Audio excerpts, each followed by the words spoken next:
Why should anyone bother with this big, messy thing we call the church? It's a great question. Here's why. We are wired for relationships. If you take a look at decades of research in sociology and psychology, one thing is clear. Human beings need connections with others. We are wired for relationships and community. These connections are crucial for our spiritual, emotional, and even physical health.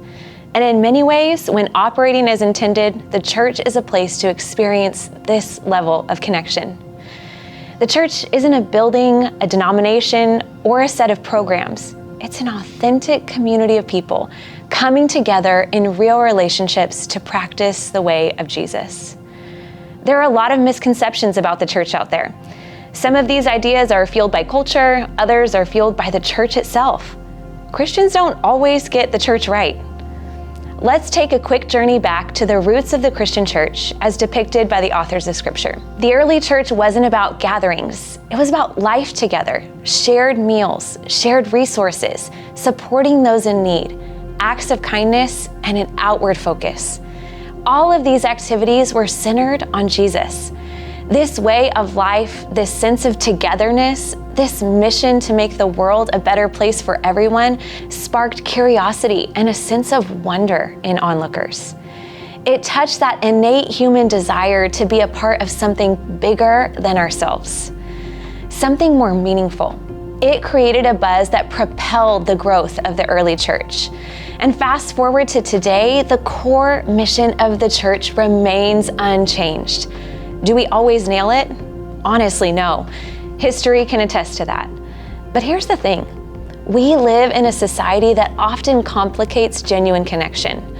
Our daily routines can isolate us. Even when we're physically close to others, we might be emotionally distant, communicating through technology instead of actually talking. Our fast-paced, tech-obsessed, go culture encourages a self-centered view, focusing primarily on our individual needs and desires. But deep down, there's a hunger for belonging, for being part of a community. And that's where the church comes in, a place of belonging and purpose, a place to be challenged, a place to grow. Contrary to some beliefs, there are no prerequisites to being a part of a church. It's not about fitting in a certain mold, knowing all the answers, or adhering to strict sets of beliefs from the get-go. The beauty of the church is its openness. You are welcome as you are.